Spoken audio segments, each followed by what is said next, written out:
Hi. If you're dyslexic or know anybody who is, whether it be a child or an adult, you might like to watch this video right through to the end.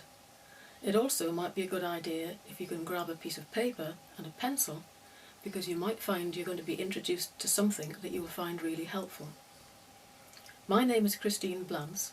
I'm a specialist dyslexia teacher, having qualified with the British Dyslexia Institute over 20 years ago. I'm going to introduce you to a spelling system of mine that's had some phenomenal results with all of my pupils, regardless of age. It is easy to use, fun to do, and it's extremely effective. And it has been published in some books of mine called Spelling Success, which I'll show you in more detail later on. The basics of the method consists of my initial word mnemonic chants. Now, most people know what mnemonics are. Mnemonics are basically a trick for the memory to improve recall. And mnemonics have been used for decades by all kinds of people.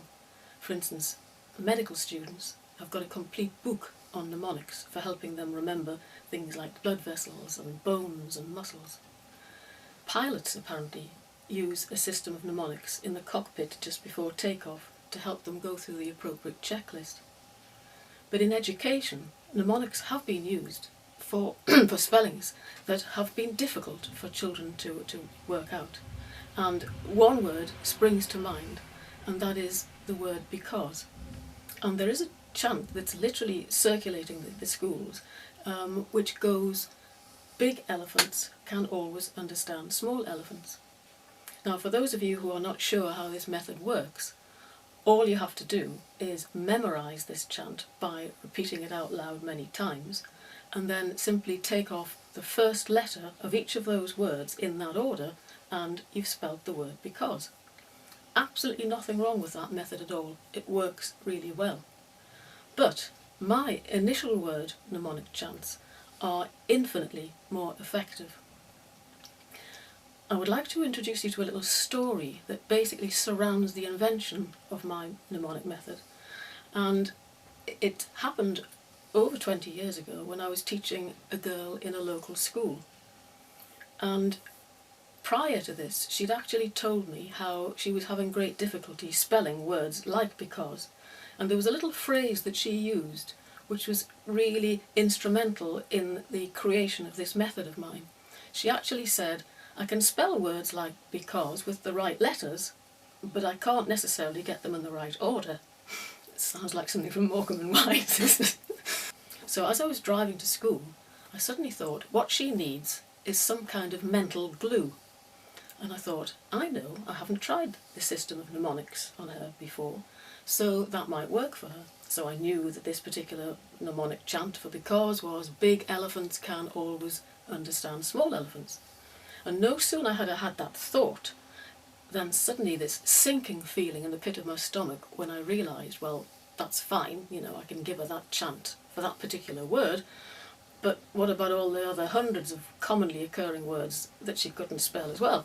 I thought she couldn't possibly have a mnemonic chant for each one, because it would just be entirely confusing.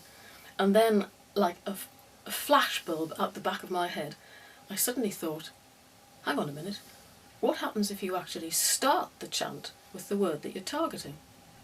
And on the way to school, I made up this chant for the word because, which was, "Because elephants can add up sums easily." And I took this into the classroom and introduced it to her. And I showed her what to do.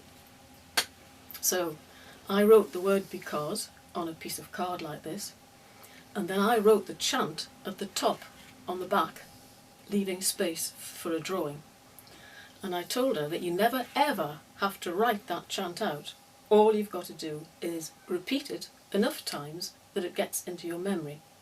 But also, because that chant is in a sense like a little story, to get involved with that little story, to draw a little picture.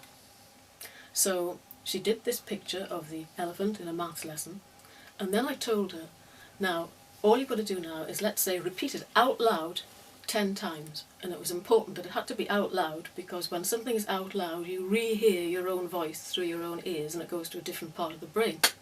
So off she went round the classroom, because we were on our own in that classroom at the time, and she got to number 5 and she swung round and her eyes widened and she said, "That's going to work, that's fantastic." And so I said, "Right, get to 10, so she did the other 5, and then she came back and I asked her then to slow the chant down and then simply use the chant to spell the word because. And it worked. And she was so excited, she said, "Can I have more?" And I said, "Well, no, because I haven't got any more. I just made that one up on the car on the way to school." So the pair of us made a few more in that lesson. She actually made one up herself, which I use to this day for the word white. White houses in the east.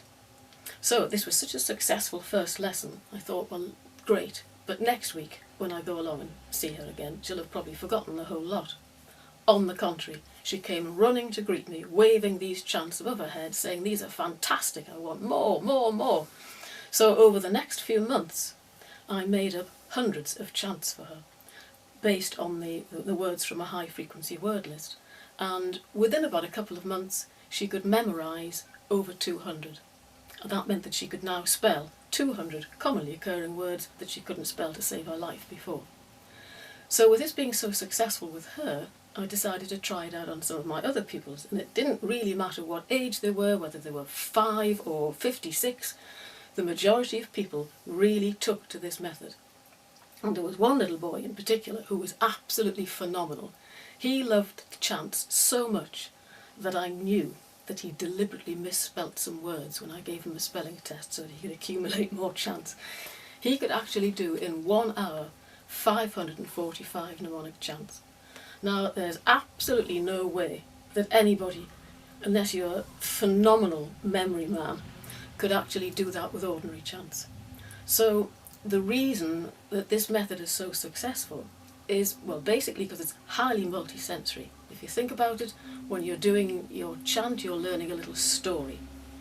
When you're drawing the picture, you're activating the visual memory. When you're saying the chants out loud, you're activating the auditory memory. And then when you come to actually write the chants, you're then activating the kinesthetic memory. So it literally lights up all different parts of the brain. The fact that you're starting the chant with the word that you're targeting takes away the confusion. I mean, for instance, there's a chant, "Sally Ann is dead," circulating the schools. And if you say to somebody, "What's that a chant for?" people, they'll glaze over for a few minutes and they'll go to "Sally Ann is the S-S-A-I." Oh, said. And all of that's a level of confusion. Whereas a chant like "Said Alan, I'm daft," immediately tells you it's going to be for said. So this is the reason why it is so successful, far better than what I would call the ordinary chants. Now, I would like to show you a demonstration from some of my pupils, and the first demonstration that you're going to see is when pupils have actually learned a batch of chants, they've done the drawings, they've done the out loud 10 times repetition, and they've practiced them till they've become fluent. And now you're going to actually see them testing themselves against the stopwatch in order to get them faster and faster, because the quicker that these chants can be done, the more successful they get embedded in the memory. Been exploring every night. Can ants knit? Better eat toast than eat rice. Air is rotten. Almost lost my old school tie. Really easy answer leaves. First I remove some teeth. Green rhubarb eaten every night. Hair appears incredibly red. How Oliver waddles. Lamb attacks my boot. Her enormous rings. Father and the hen enjoyed running. Idea did excite Auntie. Front radiator unused tractor. Girl is really lazy. Just under some trees. Half a large fish. Kind Indian nearly died. Keep eating eggs please. Liquid is quite usually in drink. Family ate mice in London yesterday. Here enormous animal raw. Hold old lady's dog. Hurt uncle's right toe. Gold objects look dazzling. 1 minute 3 seconds. Brought round Olivia, uncle gave her tea. Baby Annabelle babbled yesterday. Whose horrible old sausages exploded? Again grids appear in nappies. Year ends, auntie remembers. Which horse is called Henry? Why hate yellow? Try raspberry yoghurt. Try reading Extreme Darkness. 2 Orange Oliver. C excites C excites Auntie. Raw apples with her. Many at New York. Gave away valuable emeralds. Magic her golden ice cream. Wear enormous African robe. Gone on Northern Express. Early at rugby lesson yesterday. Salt a little turnip. Carry a really red yo-yo. Father and the hen enjoy running. Okay. 34 seconds. The next pupil demonstration that you're going to see is when the pupils have actually learnt the chants really at high speed, but then of course when they're testing themselves they're looking at the card, and that in a sense is like a little bit of a help for them. Next stage you're going to see me having taken the chants completely away from their eyes, and I'm simply just going to say the words out loud and they are then going to say the chants from their memory. Idea. Idea did excite Auntie. Father. Father and the hen enjoys riding. Her. Her enormous rings. Lamb. Lamb attacked my boot. How. How Oliver waddles. Hair. Hair appeared incredibly red. Green. Green rhubarb eaten every night. First. First I removed some teeth. Funny. Funny uncle and then never yells. Full.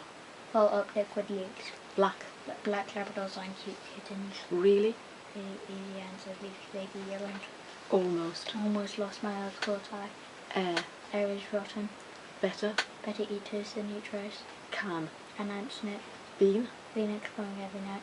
Gold. Old objects look dazzling. Hurt. Hurt uncle's right toe. Hold. Old lady's dog.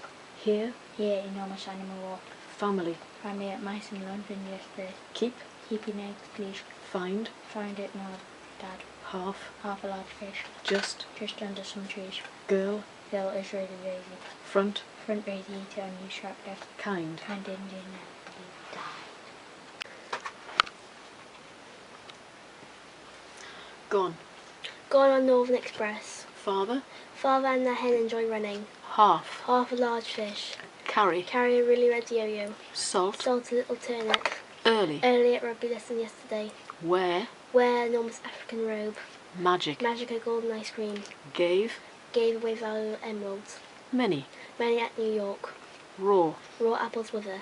See. C excites Auntie. Two. 2 orange Oliver. Tried. Tried reading extreme darkness. Try. Try raspberry yogurt. Why. Why hate yellow? Which. Which horse is called Henry? Year. Year ends Auntie remembers. Again. Again grinners appear in nappies. Whose. Whose horrible old sausages exploded? Baby. Baby Annabelle babbled yesterday. Brought. Brought round Olivia, uncle gave her tea. Very good. The next demonstration is when you will see the pupils being tested on their spelling ability of these chant words. Now, when they're learning their chants, they're obviously encouraged to learn them as quickly as possible, but when they're using them for spelling, they're taught to slow the chant right down and literally coordinate their hand and their mouth, so that as they're saying the chant word by word, they're writing the appropriate first letter. Just. Just under some trees. Half. Half a large fish. Find. Find it now, Dad. Keep. Keep eating eggs, please. Family. Family ate mice in London yesterday. Hear when it's a sound. Here, enormous animal. Here, enormous animal. Roar. Hold. Hold old lady's dog. Hurt.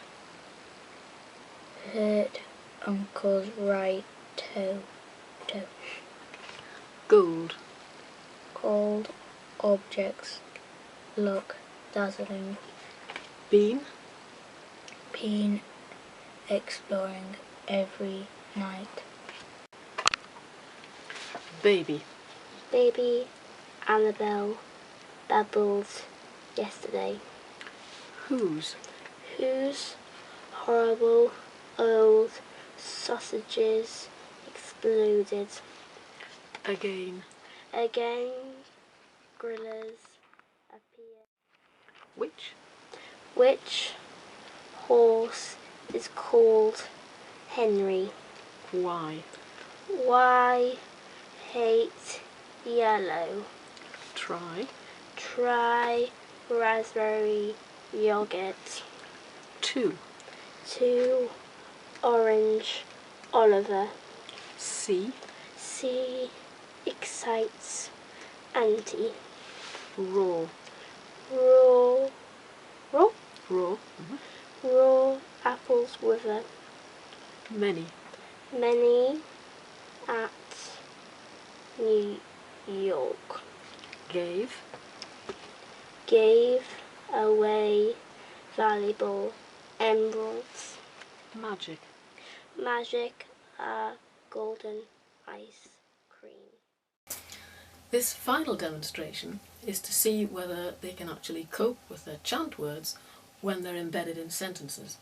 And what I like to do is I like to just take 2 from their pack at random, look at the chant words, and then compose a sentence in which these 2 words are actually present in the sentence. So as they're writing the sentence out, when they get to the chant word in the sentence, they have to be able to use that chant sentence in order to spell the word correctly. And I'm thinking of one of my really earliest pupils who absolutely loved chants as well. And he used to say, you know, Chris, when you actually have learnt the chants and they're well in your memory, you can be sitting in the classroom and then you're writing something and you come across one of your chant words and the chant just comes out of your head like in a thinking bubble. And that's exactly what they should do. I gave him another chance and he tried again. I gave him another chance and he tried again. Let's take my ruler. The words are gave away valuable emeralds and tried reading in extreme darkness. Number 2. She had half and he had half and then it was all gone. She had half and he had half. Then it was all gone.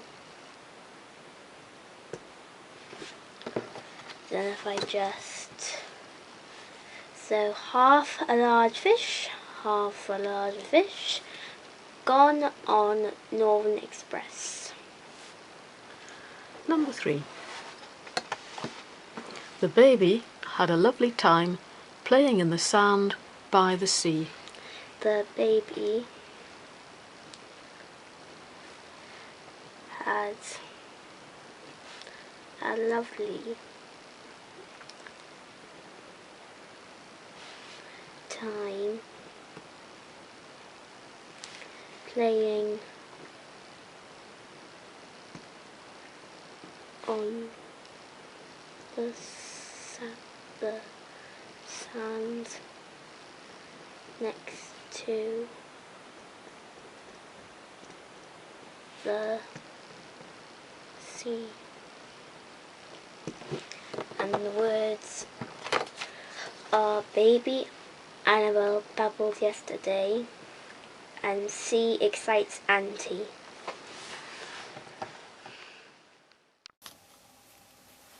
So, it's over to you now. This is where I shall give you a few chants and I would like you to write them down on the paper that you've got in front of you, and then I'll tell you how to learn them, or just revise the process anyway. So, if we start off with some simple, small words, and the words gradually are getting bigger and therefore the chants are as well. The first word, so, and the chant for that is so old. Next one, 8, and that's 8 10 eggs.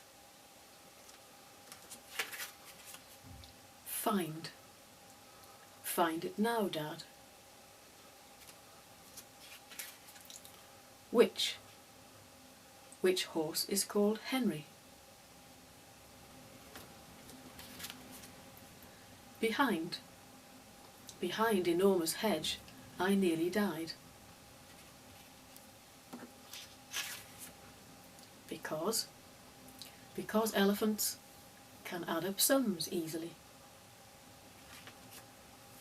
And then finally, quite a big one to test yourself with, birthday. Birthday is really the happiest day all year. So all you've got to do now is get a bit of card if you've got it like this, word on the front, clearly written, chant written out on the back at the top. Maybe especially if you're dealing with children, you can embellish this in a little story just to make it, come to life a little bit more interesting. Then the next stage is drawing of the picture. Then once the picture is drawn, it's a case of 10 times out loud saying the chant. And then once they're all learned in this particular way, I would then suggest that you gather the whole pack up and then simply start going through them one after the other and speeding them up. So old, 8 10 eggs, find it now, Dad, which horse is called Henry, behind enormous hedge I nearly died, because elephants can add up sums easily, birthday is really the happiest day all year. And once they're flowing and are fast, and you can even get a stopwatch out and get them really fast, then take each one, slow the chant down, and obviously take off the first letter of each of those words and spell the word. And then if you really fancy taking a random couple at a time and then making them into a sentence. So, for example, which and behind, make a sentence up that includes those two, and then dictate that sentence to a child and then see if they can cope with spelling these particular words within the context of a sentence. So I'm hoping that you're going to find that this is quite an exciting discovery for you, and if it's anything like me, I've had some phenomenal results with these methods, and I would like to think that you can do so as well.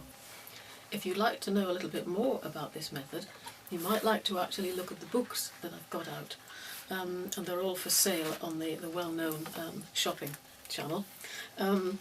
Spelling Success.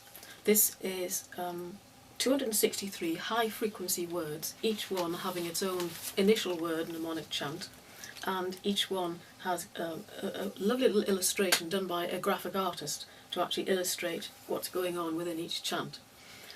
You can use the book entirely, one book per pupil, by simply going through the book, give a spelling test on all of the words in this book, and any that they get wrong, you can actually target and colour in the picture. So you don't necessarily have to use the strips of card, although personally I prefer the strips of card, because when you've got the chants on card, then you can move them around and put them in different groups and categories according to how they're learning them at any one time. So 263 high-frequency words in there. And then there's Spelling Success. This dates back to an even earlier time, entirely devoted to homophones. Now, this method is great for homophones, because when you're making the chant up, because you're starting the chant with the word, you have to bring some essence of the word into the chant itself. At least I usually try and do that. So you've got in a situation here where you actually encapsulate the meaning of the homophone word and the spelling of it.